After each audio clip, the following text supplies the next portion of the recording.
What's up, guys? I think we're on part 56, maybe, of the CD collection. Another Sunday, another video. So, just going to jump right into this. We're head first into the F section now. First up, we have a band out of North Carolina.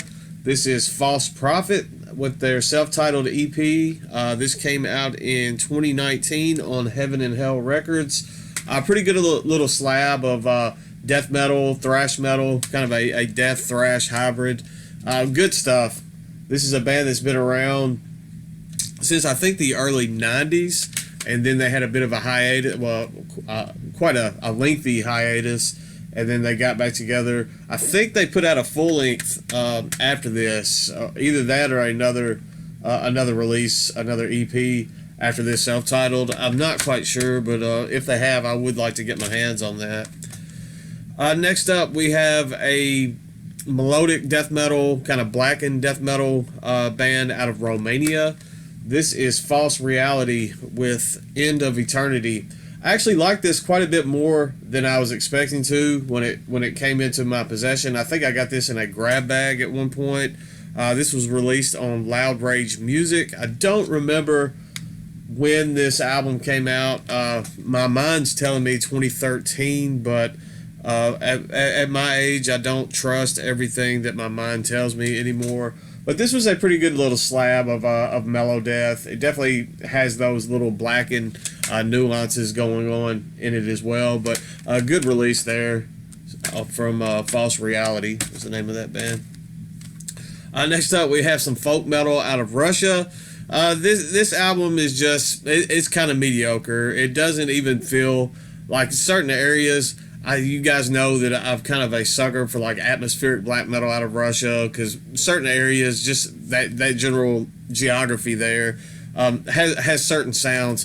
This just, I don't know, it feels like it's a mixed mesh of all different kinds of sounds. It from track to track, it almost feels like a different band at times, and that's not necessarily a good thing. It's like they're struggling to find an identity at points in this. There are some high points on this album.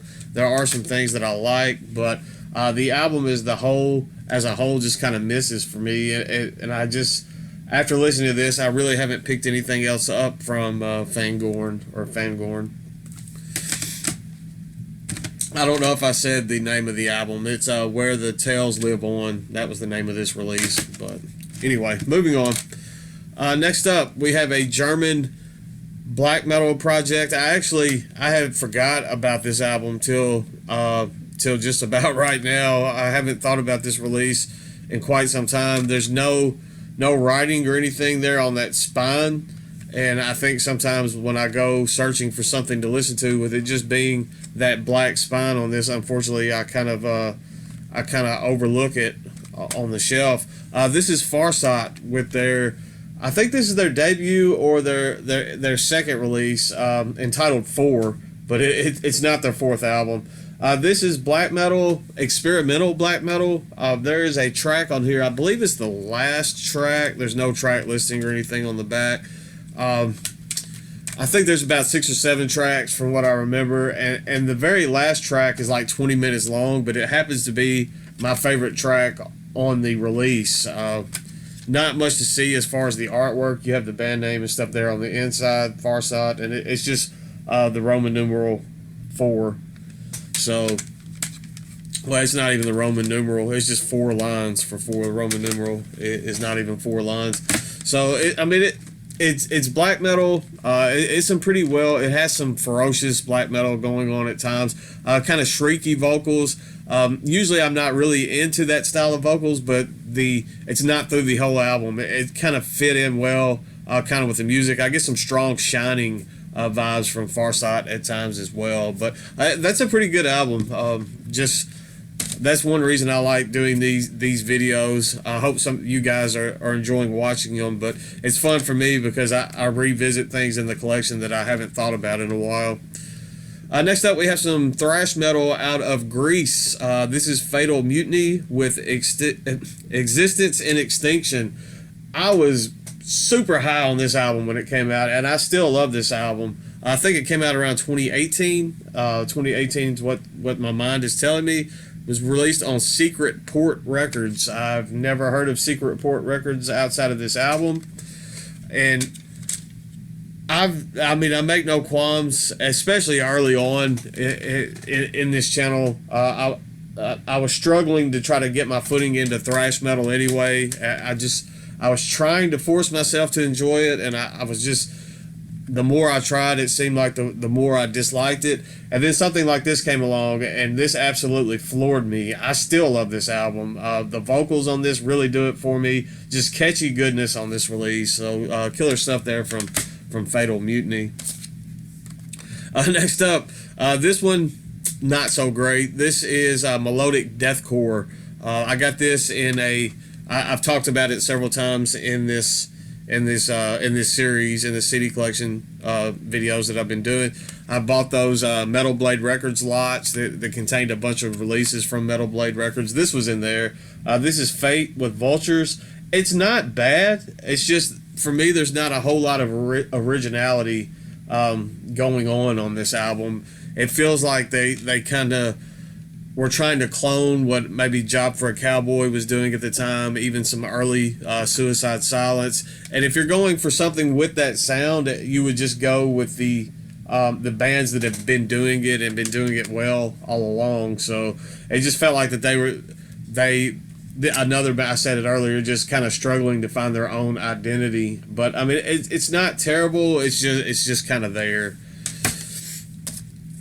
Next up, we have some progressive metal, kind of groovy progressive metal. This is Fate's Warning with Disconnected.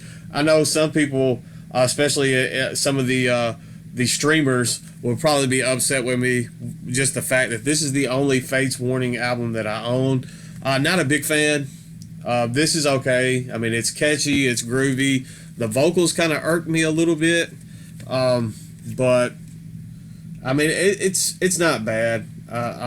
Maybe I'll dig a little deeper into their discography at some point, but it's a band that just really hasn't just struck with me yet. I mean, sometimes it's just like that.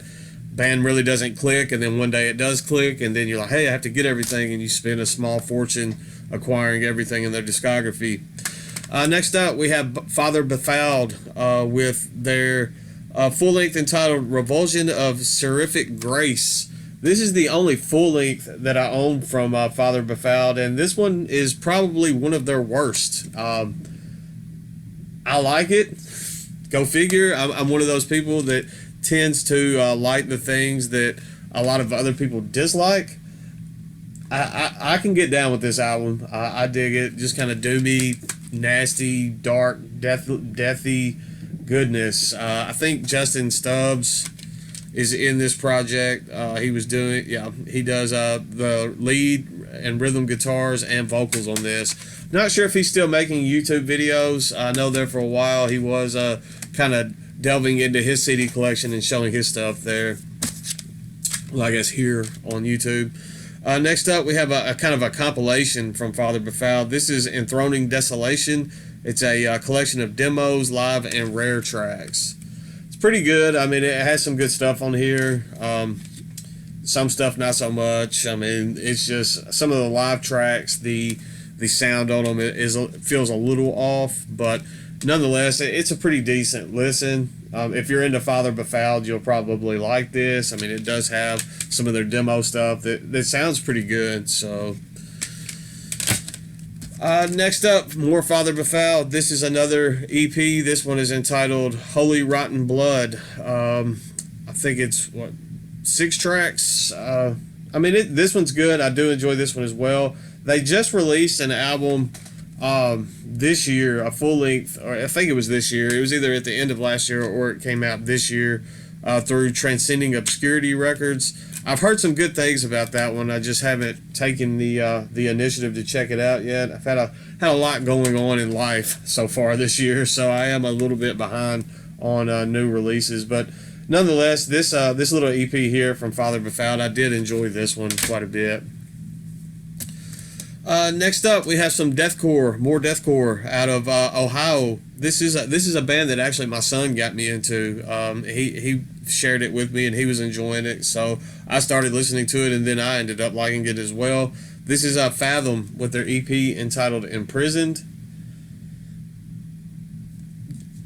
Decent sounding deathcore out of Ohio. I don't purchase just a ton of deathcore anymore, but occasionally something like this just kind of falls in my lap and is shown to me, and I ended up digging it enough to pick it up, and I picked up their newest EP. This one is entitled Malevolent Auras.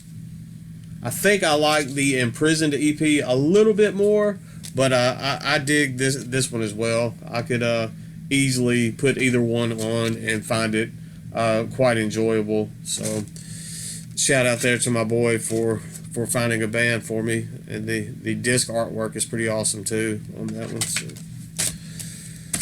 Next up, we have some Death Doom out of France. This is Fatam Elisam with their self-titled demo. This came out, I'm wanting to say, around 2008, either 2006 or 2008, somewhere around in that period. It was one of the two. 6 tracks of just dark, almost gothic-y at times Death Doom, but I like this a lot. I really dug this, and I was kind of heartbroken. They only put out one full length, and it failed miserably to live up to the hype that this particular demo started. So this is the only release of theirs that I have in my collection, that I want in my collection, because I was severely let down with that full length. But this demo is super strong. I do enjoy it. Moving on, the next several albums are all going to be from the same band. We have some Fear Factory coming up. We have their debut full-length, Soul of a New Machine. A lot of people don't like this one, but I kind of dig it. I don't know why the hate on this is. Maybe the production, maybe just their electronic kind of sound was a little before its time at this point. As you can see, there's a little bit of water damage on that insert there, but I'm not going to give Fear Factory a complete pass. They're one of my bands that I do really enjoy. I don't show them or post them nearly as much as I probably should, but I have liked, or at least I've enjoyed, or at least liked, almost everything they put out. There's a couple that I didn't, but we'll get to those shortly. We have the Fear is a Mind Killer EP that followed the Soul of New Machine. This one's not very good. This is just kind of a remix. They remix the tracks off of the EP. More of that kind of electronic stuff going on. And then we have probably my favorite Fear Factory. I mean, it seems kind of cliche to say this one is my favorite, but it is the one that definitely has gotten the most playtime from me personally in my life, and it's probably been the most enjoyable for me personally. This is obviously Demanufacture. I mean, it feels kind of like a cop-out to say that this is my favorite Fear Factory, but it is what it is. It's a promo. It's a hole punch copy, but regardless, I mean, I'm surprised this is not. I mean, it's got scuffs on it, but I'm just surprised that it's not wore out. 1995. It sometimes it feels like yesterday, and sometimes it feels like 3 lifetimes ago. But that's when this album came out, 1995. It's kind of wild to me. And then following that, we have Remanufacture. This is another kind of compilation of remixed type stuff. The majority of it from Demanufacture. They have a couple other tracks on there as well, but this one I liked it better than the Fear is the Mind Killer EP. I like this album for what it was. It doesn't have a ton of replay value for me personally, but it's not terrible. It's not as terrible as you would expect it to be, with it just being remixes of other songs and compilation of a remix of the other tracks. And then we have Obsolete. This is the one that, like, I remember seeing them all over MTV and stuff back in the day when this album came out. I remember seeing people wearing the shirts. It kind of had that feel.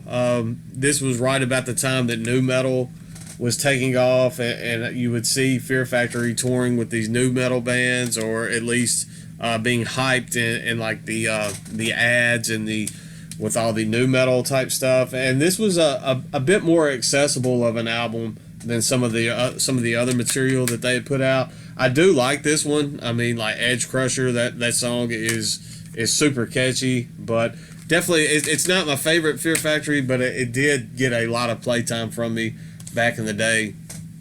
And then the follow-up to that, Digi Mortal, is kind of when the band started having a bit of a shift in their sound. You could kind of see where they were going with this one, and not everybody was on board. I didn't hate Digi Mortal. There were a lot of people at the time that just hated and just crapped on this album completely. I mean, I get it. I get where they're coming from, but personally, I did enjoy Digi Mortal.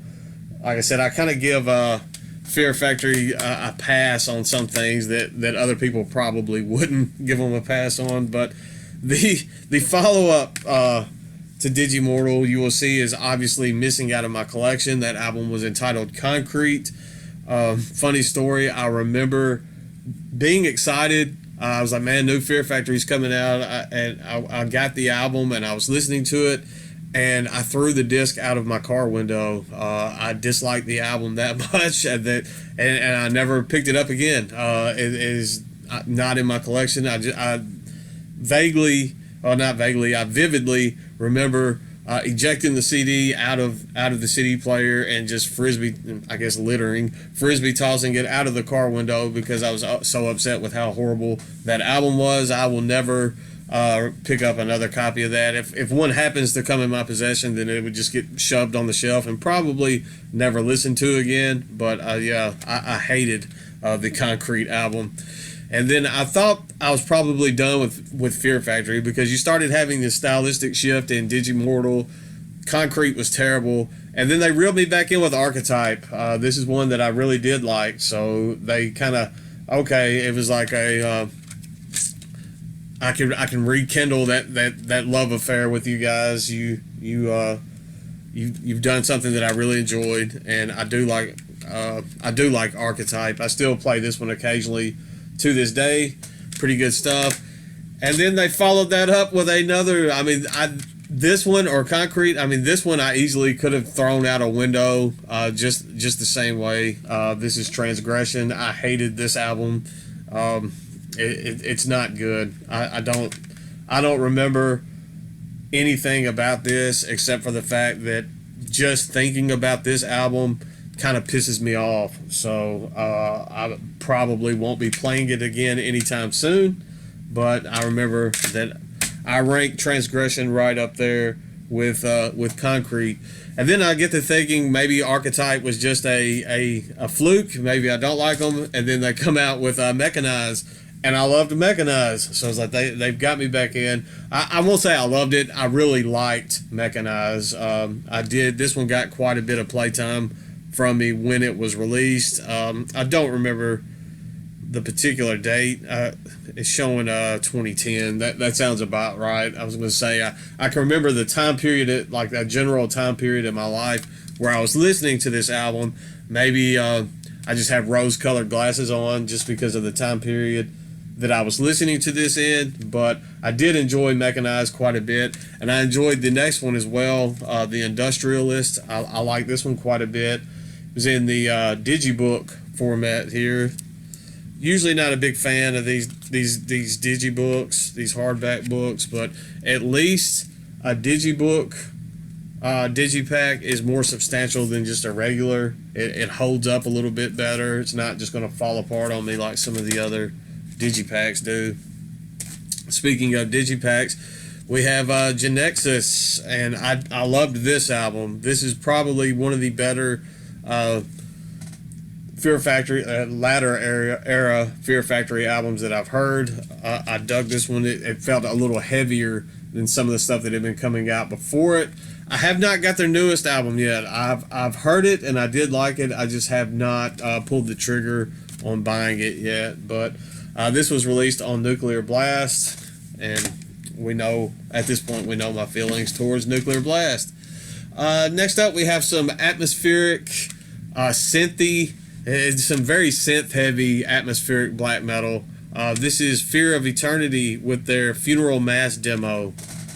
This is, if you're ever going to listen to some Fear of Eternity, this would be the release that I would suggest that you listen to. Either this or the one I show next. Everything else is kind of I could live without, but these two, as far as Fear of Eternity goes, it would be either of these two that I would go with if you ever wanted to check it out. Very, like I said, very synth heavy, atmospheric black metal. Has some gothy feelings in this as well. Then we have Toward the Castle, their first full length. I'm kind of torn. I do like Toward the Castle as well. I'm not sure which one of these I like better. Now I just kind of want to listen to both of them in succession, because I started feeling guilty when I looked at this one after saying that the demo was the better of the two. Like, you know, how can you throw me to the wolves like that? But both of these are pretty solid releases. If you want to hear some Fear of Eternity, listen to either Funeral Mass or Toward the Castle, and you can't go wrong with either one of those. Also have their ancient Symbolism full length. This one's okay. I didn't like it as much as the first two, but I mean it's not terrible. I think all of these were released through Moribund Records, but they've got some other full lengths and stuff that they have out. I just haven't pulled the trigger to pick those up. I think I'm good mainly with just as long as I still have those two, I should be fine. But I mean, Ancient Symbolism, it's not terrible, but I just don't find myself reaching for that one just too terribly often. Let me move make a little space so those don't topple over and ruin the video. We got about 4 albums left. Next up, we have some Funeral Doom out of, Illinois, maybe. I think this band is out of Illinois. This is Fecund Betrayal with Depths That Buried the Sea. There we go. This is a 2-man Funeral Doom project. Pretty good. It features one of the members of, I think, Wrathful Plague, a black metal band that has those kind of occasional little blackened vibes going on in this, but just slow, methodical Funeral Doom, as is most Funeral Doom metal. A little pretentious at times, but I mean it's not something that's going to be offensive. I mean it's still a pretty good listen. And then we have some Metalcore. This is a band that and an album that I probably should hate. It just it sounds like angsty teenager, early 20-year-old metalcore and like heartbreak metalcore. I should hate this, but for some reason this particular album got a ton of spins for me, and I still find myself humming some of this stuff along and wanting to listen to this. This is Feeder to the Sharks with Fortitude.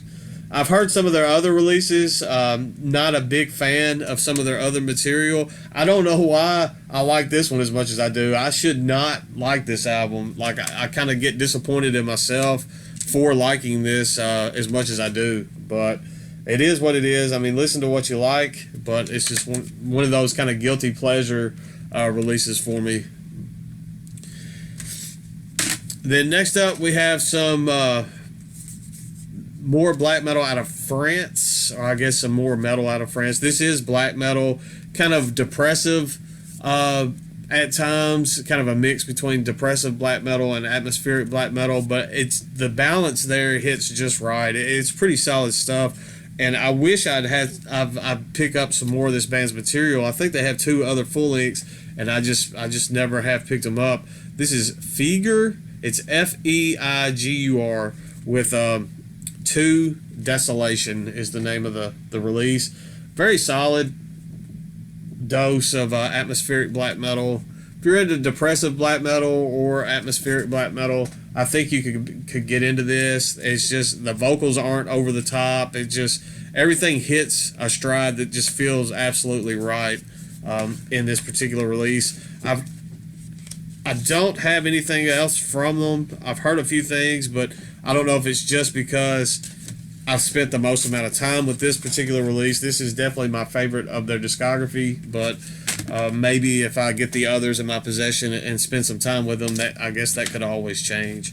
And then the last one for this video is a band that we're going to pick back up with in the next video. It just happened, this one, the way that they were positioned on the shelf, the first EP from this band just happened to be filed in before the rest of the albums from them is. This is Finn with Ancient Sorrow, atmospheric black metal, post-rock, and nuances going on. Good stuff. I think this band is out of England. I did enjoy Ancient Sorrow. We'll talk a bit more, about the band in the next video, get a little more in-depth into their discography. My favorite release from this band may surprise some of you as to what is my favorite release from Finn. I do enjoy Ancient Sorrow. This is a good little EP, kind of good starting point for the band. It kind of laid the groundwork for some of the stuff that they had that came out after this. But that's all I've got for this video. I'll see you guys. If nothing else, I'll see you on Friday. Well, I think that may be over. If nothing else, I'll see you Sunday for another one of these CD collection videos. If you have not noticed yet, these are being filmed in advance. I am in the process of packing and moving and all of that, so I'm trying to get this recorded and have some material for you guys, and I didn't want to stop the CD collection because I'm transporting and moving. Stuff's going to get moved around on the shelf, so I wanted to have a little buffer of CD collection videos built up. That way, hopefully I won't have to break the succession just too terribly long after I get moved. But if nothing else, I'll see you guys next Sunday. Stay classy, stay metal, and I'll see you soon.